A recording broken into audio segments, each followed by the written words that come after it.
তো স্বাগতবাবু, যদি একটু প্রথমে বলেন যে দক্ষিণ চব্বিশ পরগনা জেলার বৈচিত্র্যময় মাছ চাষের সম্ভাবনা, তার মানে কি আমরা যে মাছ চাষগুলো করছিলাম তার বাইরে গিয়ে কিছু চাষবাস, তাই তো? একদমই ঠিক। কারণ এই দক্ষিণ চব্বিশ পরগনা জেলায় ইটসেলফ এর প্রচুর বৈচিত্র্য আছে। ঠিক। কারণ এই দক্ষিণ চব্বিশ পরগনা জেলায় আমাদের প্রথম কি বৈচিত্র্য জলের।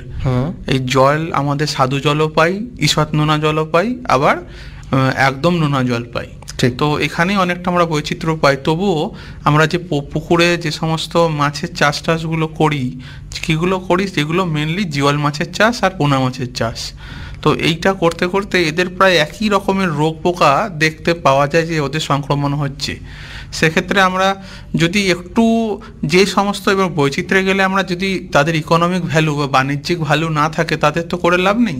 তো তাই ওই বাণিজ্যিক কি যে ভ্যালু আছে বা মূল্য আছে এরকম যে কয়েকটা মাছের চাষ আমরা করতে পারি, সে মাছও হতে পারে বা জলজ জীবও হতে পারে। যেমন আমি বলি রঙিন মাছ চাষ একটা দক্ষিণ চব্বিশ পরগনার খুব ভালো একটা জায়গা করে নিয়েছে অলরেডি। এছাড়া আছে কাঁকড়া চাষ, সুন্দরবনের কাঁকড়া চাষ, এই চিংড়ি চাষ আছে, আর আছে কি আমাদের মুক্তো চাষ। হ্যাঁ, এইগুলো কিন্তু বৈচিত্র্যের মধ্যে আনা যেতে পারে। আচ্ছা আচ্ছা, তো এবারে একটু আসবো বরুণবাবুর কাছে। এই যে বৈচিত্র্যময় মাছ চাষের মধ্যে কি কি মাছ চাষ করা সম্ভব সেটা উনি বললেন। তো এবারে যদি আপনি বলেন যে চিংড়ি কি? দেখুন, চিংড়ি আমরা যেটা বলি যে চিংড়ি মাছ, কিন্তু প্রকৃত অর্থে চিংড়ি কিন্তু মাছ না, এটা একটা জলের পোকা। এটা সন্ধিপদ পর্বের অন্তর্ভুক্ত। এবং দেখবেন চিংড়ি কিন্তু কোনো কাঁটা থাকে না, এর সমগ্র দেহটাই খোলস দিয়ে আবৃত করা থাকে। তো সেক্ষেত্রে চিংড়িকে আমরা মাছ বলি না, পোকা বলা হয়। কিন্তু চাষিরা এটাকে চলিত ভাষায় যেটা বলে আসছে, চিংড়িকে মাছ বলছে।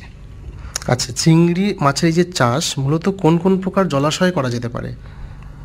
দেখুন, যেটা সাউথ চব্বিশ পরগনা যেটা হয়, এর যে ভৌগোলিক অবস্থান, সেখানে যেমন আগে উনি বললেন যে নোনা জলের সাথে বা যে ভৌগোলিক অবস্থান দেখবেন যে নদী সমুদ্র সংলগ্ন হওয়ায় এবং এর ভিতরে পুকুর, কোথাও বেশি নোনা রয়েছে, আবার কোথাও কম নোনা, আবার মিষ্টি জল। হ্যাঁ, সেখানে একদমই তাই। সেখানে নোনা জলে মাছ চাষ করা হয়, এর সাথে সাথে মিষ্টি জল বা স্বাদু জলেও কিন্তু আমরা চাষ করতে পারি।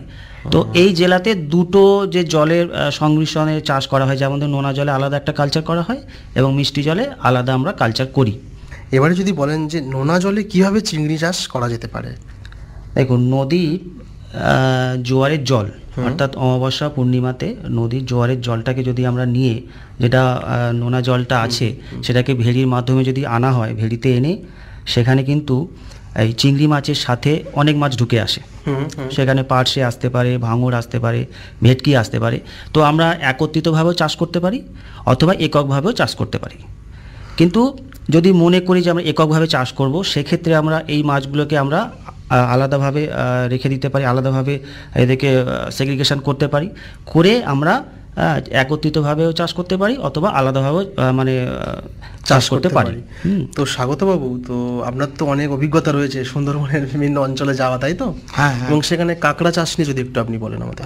কাঁকড়া চাষ, কাঁকড়া যেহেতু আমরা যে কাঁকড়াটা চাষ করি, সেই কাঁকড়াটা হচ্ছে আমাদের মাঠ ক্র্যাব বলে, মানে সুন্দরবনের মাঠ ক্র্যাব। এটার বিজ্ঞানসম্মত নাম হচ্ছে স্কাইলা বা সেইলা অলিভিসিয়া। তো এটাকে মানে অলিভ গ্রিন টাইপের কাঁকড়া হয়। তো এই কাঁকড়াটা স্কাইলা সেরেটা, যেটা বড় কাঁকড়া, অতটাও বড় হয় না, কিন্তু সুন্দরবনের কাঁকড়ার একটা আলাদা ডিমান্ড আছে।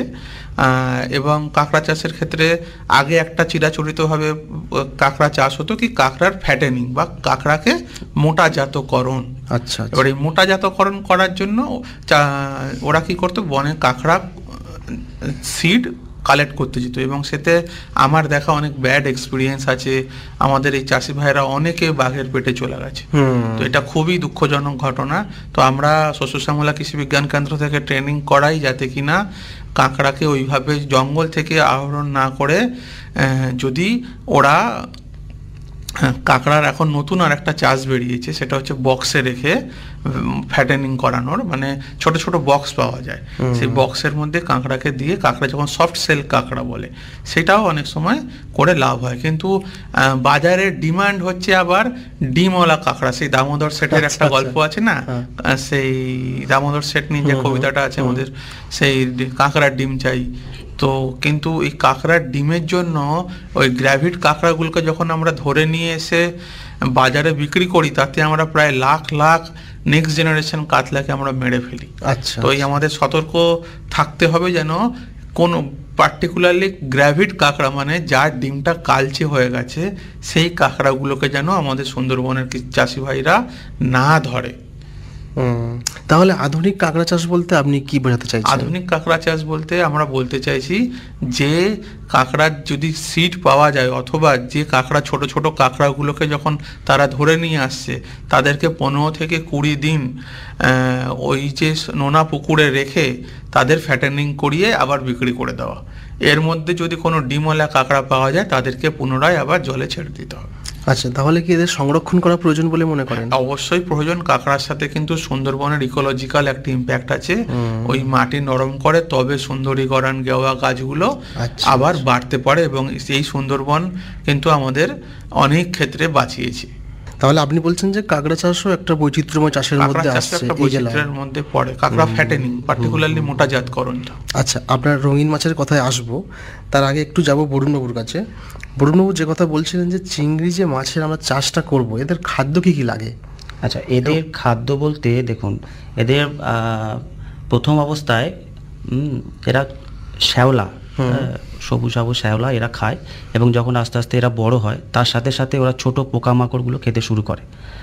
তো এদের যখন ওই পোস্ট লার্ভাল স্টেজ থাকে প্রায় 30 থেকে একটা 40 দিনের স্টেজ, তারপরে কিন্তু এরা প্রায় সর্বভুক, অর্থাৎ এরা সমগ্র জিনিস খেতে পারে। যেমন আপনার পুকুরের বোট থেকে শুরু করে, শ্যাওলা থেকে শুরু করে, ছোট পোকামাকড় থেকে শুরু করে, এবং যে আপনার পচনযুক্ত যে সমস্ত জৈব পদার্থগুলো থাকে, সেগুলো কিন্তু এরা খেয়ে বড় হয়। আচ্ছা আচ্ছা। আর এই যে শুনি যে সুন্দরবনের ভেড়িতে বাগদার চাষ হয়, ভেনামি চাষ হয়, এই ব্যাপারটা কীরকম? আচ্ছা, সেটা হচ্ছে নোনা জলে প্রধানত আমরা যেটা চাষ করি কিছু কিছু চিংড়ি, তার মধ্যে বাগদা চিংড়ি, এটা কিন্তু খুবই লোভনীয় একটা চিংড়ি মাছ, যেটাকে নোনা জলে বাগদা চিংড়ি খুব তাড়াতাড়ি বেড়েও যায়। তার সাথে সাথে চাপড়া চিংড়ি চাষ করি আমরা, লাল চিংড়ি চাষ করি। সেক্ষেত্রে কি হয়, এদের আবহাওয়া এবং জলের লবণতার হ্রাস বৃদ্ধিতে কিন্তু সেরকম শারীরিক কোনো সমস্যা হয় না, এবং এরা প্রায় সর্বভুক হওয়ায় ভেড়ির নিচে বা যে সমস্ত খাবারগুলো থাকে সেগুলো খেয়ে কিন্তু এরা বড় হয়। পরের প্রশ্নে আমি আসছি যে গলদা চিংড়ির যে বীজ, সেটা আমরা কোথা থেকে পাবো? ধরুন যে কৃষকরা তারা যে চাষবাস শুরু করবেন, সেটা কি আপনি বলতে পারবেন? গলদা চিংড়ির যে বীজটা, এটা প্রধানত প্রকৃতি থেকে, মানে দেখুন যেখানে নদীর মোহনা আছে বা এস্টুয়ারি আছে, সেখানে আমরা ওই খাড়িতে দেখবেন যেখানে 1 pptর নিচে নোনা জল থাকে, সেখানে এদেরকে পাওয়া যায়। অ্যাকচুয়ালি দেখতে গেলে এদের কিন্তু ডিসেম্বর মাস থেকে আপনার জুন জুলাই মাস পর্যন্ত এখানে এদের বিস্তার লাভ হয়। তার মধ্যে এদের যে শীতটা শেষ হবে আর মার্চ এপ্রিল মে এদের এটা সময় থাকে, ডিম ছাড়া সময় থাকে। তারপর থেকে মে জুন জুলাই ছোট ছোট প্রায় 1 থেকে 3 সেন্টিমিটার কিন্তু বাচ্চা বা মিন ওখানে কিন্তু পাওয়া যায়। আচ্ছা, সেগুলো প্রকৃতিতে কালেকশন করা যায়।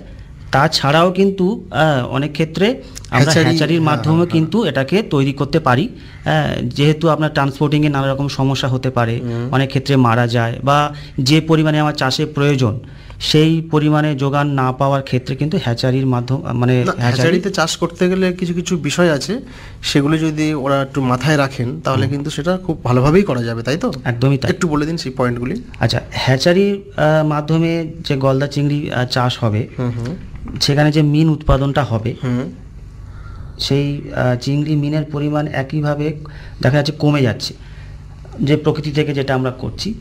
সেখানে কি হয়, নদীর দূষণ থাকছে, যথেচ্ছভাবে চিংড়ির এই মিনগুলোকে তারা কালেক্ট করে নিচ্ছে, তো আমরা যে বাড়তি পরিধিতে আসতে পারছি না, সেক্ষেত্রে আমরা হ্যাচারির সাহায্য নিতে পারি। এর একমাত্র সেই জন্য বলা হচ্ছে যে হ্যাচারির মাধ্যমে আমরা চিংড়িটা চাষ করব। এর 3 প্রকারে করা যায়। সবুজ শ্যাওলা সমৃদ্ধ হ্যাচারির মাধ্যমে আমরা মিন উৎপাদন করতে পারি, তার সাথে সাথে খোলা বা পরিশুদ্ধ জল সমৃদ্ধ যে হ্যাচারি আছে, এবং পুনর্ব্যবহার জল সমৃদ্ধ হ্যাচারি। এই হ্যাচারিতে যখন গলদা চিংড়ির মিন উৎপাদন করা হবে, সেক্ষেত্রে কিছু কিছু কিন্তু আমাদের নজরদারি রাখতে হবে, বা কোনো কোনো জিনিসের প্রতি আমাদের খুব গুরুত্ব দিয়ে করতে হবে। তার মধ্যে যেমন বিশুদ্ধ জল, সেখানে কিন্তু নোনা জলটা আমাকে ওই হ্যাচারির মধ্যে নিতে হবে 10 to 15 pptর মধ্যে নিয়ে আমাদের কি করব, যে সমুদ্রের কাছাকাছি অঞ্চল যদি আমাদের হ্যাচারি স্থাপন হয়, হ্যাচারিটা আমরা সেখানে করতে পারি, সেক্ষেত্রে কিন্তু এই জলটা সহজে সেখান থেকে পেয়ে যাব। যদিও আমরা না পাই, তাহলে আমরা কৃত্রিমভাবে কিন্তু এই জলটা তৈরি করতে পারি। সাথে সাথে এখানে আমরা কি করব না, যেটা বিশেষভাবে লক্ষ্য রাখতে হবে, জলের উৎস কীটনাশক, ছত্রাকনাশক, আগাছানাশক বা কারখানা যে রাসায়নিক যে দ্রব্য বা তেল জাতীয় যে দ্রব্য যেগুলো থাকে, সেগুলো যেন এই জলের মধ্যে না থাকে। হ্যাঁ, তাহলে কি হয়, এই মিন উৎপাদনের ক্ষেত্রে একটা সমস্যা তৈরি হয়, বাধা পড়বে। সেটা শুধুমাত্র মিন কেন, এবং সমস্ত চাষের ক্ষেত্রে, তাই তো? তার ক্ষেত্রে কি হয়, এই হ্যাচারি যে জলটা আমরা নেব সেটাকে শোধন করে নেওয়া হয়। তো স্বাগত বাবু, আমরা তো বেশ কিছুক্ষণ কথা এগিয়ে গেলাম আমাদের আলোচনাটা। আমার এই বিষয়ে একটা কথা বলার আছে, যে আমি চাষি ভাইদেরকে বলবো যে এখন বর্তমানে আমাদের দেশে অল মেল স্ক্যাম্পি যেটাকে বলে, মানে স্ক্যাম্পি হচ্ছে এই মোচা চিংড়ির একটা ট্রেড নেম। এই মোচা চিংড়ির যে চাষ, এটা কিন্তু এখন অল মেল, মানে সবকটাই পুরুষ। যেমন আমাদের তেলাপিয়া, মনোসেক্স তেলাপিয়া করা হয়, ঠিক তেমনি পুরোটাই। কারণ এই চিংড়ির, আমি বলি গলদা চিংড়ির ক্ষেত্রে একটা হচ্ছে নীল দ্বারা পাওয়া যায়, একটা কমলা দ্বারা পাওয়া যায়, আর একটা স্ত্রী মাছ পাওয়া যায়। স্ত্রী মাছটা কম বাড়ে। এবারে যেটা অরেঞ্জ বা কমলা দ্বারা, তারা কিন্তু অল্প অল্প বাড়তে থাকে। হ্যাঁ, কিন্তু নীল দ্বারাটাই হচ্ছে জায়েন্ট অ্যাকচুয়ালি প্রন বলে। তো এই শুধুমাত্র এই পুরো পুরুষ মাছগুলোকেই কিন্তু এখন তৈরি করা হচ্ছে। আমি জায়গাটার নাম আমি বলছি না, ঠিক আছে, কিন্তু ওই মাছটা যদি চাষিরা চাষ করে, তাহলে কিন্তু অনেক বেশি প্রোডাকশন ওরা করতে পারে। আজকের আমরা আলোচনা করছি দক্ষিণ চব্বিশ পরগনা জেলার বৈচিত্র্যময় মাছ চাষের সম্ভাবনা। তো স্বাগতবাবু, যে রঙিন মাছের কথা আপনি বলছিলেন, হ্যাঁ, একটু যদি বলেন যে রঙিন মাছের আমাদের সম্ভাবনা কতটা এবং এটা কিভাবে চাষ করা বাড়ানো সম্ভব। চাষ তো চলছেই, আপনি বললেন। একদম একদম। দক্ষিণ চব্বিশ পরগনায় এবং এর পার্শ্ববর্তী যে সমস্ত এরিয়া, হাওড়া এবং কলকাতা, এই পুরো বেসটাকে নিয়েই রঙিন মাছের কিন্তু একটা ভালো প্ল্যাটফর্ম তৈরি হয়েছে। ঠিক। সেক্ষেত্রে যেটা দেখা যাচ্ছে যে এই দক্ষিণ চব্বিশ পরগনায় মূলত আমাদের ফলতা, বজবজ 1-2, বিষ্ণুপুর 1-2, আর আমাদের ঠাকুরপুকুর মহেশতলা, এছাড়াও বারুইপুরের দিকে, এই জায়গাগুলোতে কিন্তু রঙিন মাছ একটা আনুষঙ্গিক জীবিকার একটা জায়গায় চলে এসেছে। এর মূল কারণ হচ্ছে এই এরিয়ার গঙ্গা নদী সংলগ্ন পরিশ্রুত বিশুদ্ধ জল। এবং এই যে এই জায়গায় যে চাষটা হয়, এই চাষটায় মূলত যেটা দেখা যায় যে কিছু কিছু স্পেসিফিক মাছ, যেমন ফাইটার, যেমন মলি, যেমন কিছু গোল্ডফিশ, এইগুলোর চাষ কিন্তু আস্তে আস্তে বাড়ছে। এবং এর একটাই কারণ বৈচিত্র্য।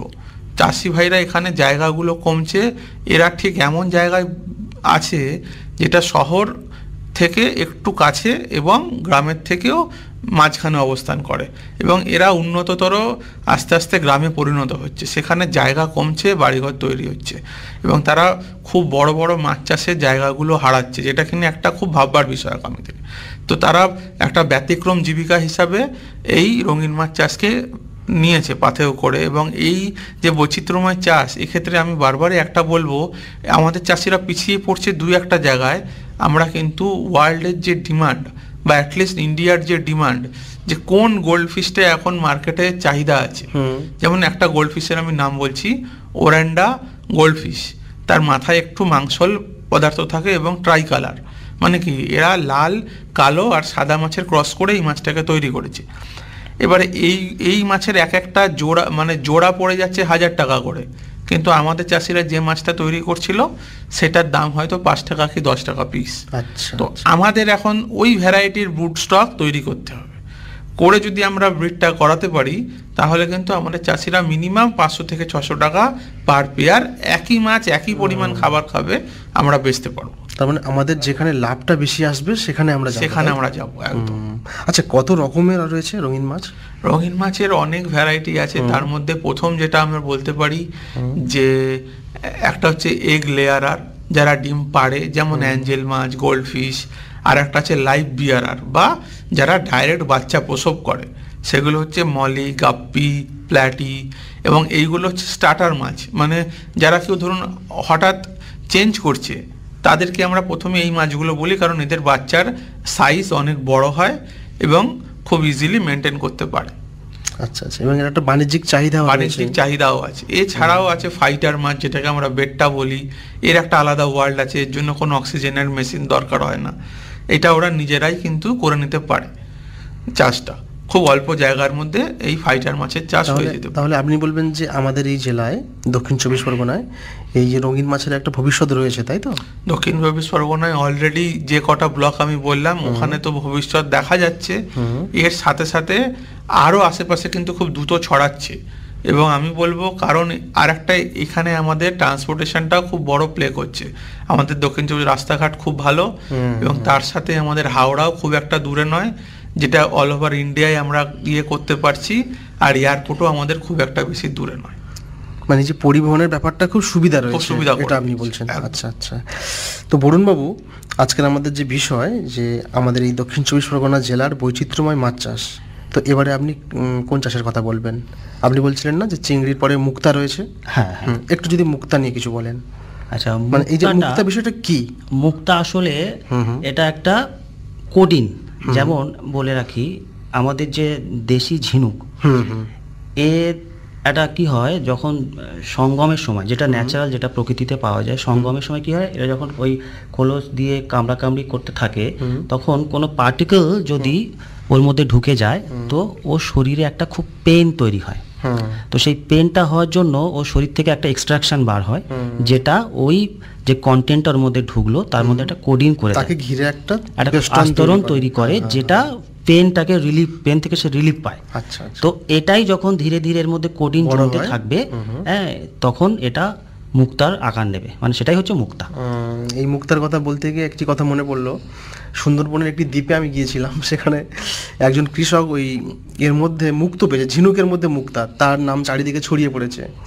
সেখানে গিয়ে সেই বিজ্ঞানটা কি তাদেরকে বুঝিয়ে বললাম, এবং এইগুলি মানে এই যে বললেন বরুণবাবু, এই বিষয়টা এটাই, কোনো বাইরের কোনো পার্টিকেল যখন ঢুকে যাবে তখনই তাকে কেন্দ্র করে রাসায়নিকটা তৈরি হবে, এবং সেটাকে আমরা মুক্তা বলে চিনি, এছাড়া অন্য কিছু নয়। তো এই যে মুক্তা, এটাকে চাষ করব কেন? এটা কি আমাদের লাভজনক বলে আপনি মনে করেন? অবশ্যই, এটা আগে প্রকৃতিতে পাওয়া যেত ন্যাচারাল অবস্থায়, কিন্তু সেটা আমাদের এই ফ্রেশ ওয়াটার বা আমাদের পুকুরে এখন কিন্তু এই ঝিনুকের চাষ হচ্ছে। তবে একটা কেমন জলাশয় সেটা দরকার তার জন্য? অ্যাকচুয়ালি 10 to 15 pptতে হলে এটা এর গ্লেজনেসটা ভালো হয়, আর মিষ্টি জলে সেক্ষেত্রেও আসে, কিন্তু আমাকে দেখতে হবে যে ঝিনুকটা তার প্রকৃতি কেমন, হ্যাঁ, তার ভিতরে যে লেয়ারের যে এটা আছে গ্লেজিনেসটা, সেটা কীরকম। যেমন একদম আমরা খুব বয়স্ক ঝিনুক নেব না, বা একদম কোনো ছোট ঝিনুক নেব না, ঠিক মিড এজে যেখানে কি হবে এই সিক্রেশনটা ভালো আসবে, সেখানে তার উপরে কোডিংটা পড়বে, হ্যাঁ, সেক্ষেত্রে কিন্তু এই ঝিনুকটা উপযোগী। আচ্ছা আচ্ছা, তা আপনি বললেন তো ঝিনুকের মধ্যে আস্তে আস্তে কোনো পার্টিকেল ঢুকলো, তারপরে মুক্তা তৈরি হলো, কিন্তু আমরা তো জোর করে সেটা চাষটা করতে চাইছি, তাহলে সেটা কিভাবে সম্ভব? সেক্ষেত্রে হচ্ছে এর একটা মেন্টাল লেয়ার থাকে। ধরুন আমরা ঝিনুকটাকে, যেটা কৃত্রিম পদ্ধতিতে করা হয়, ঝিনুকটাকে ওই আপনার 5 to 8 সেন্টিমিটার একটা খোলা হয়, পুরোটা খুললে কিন্তু ও মারা যেতে পারে।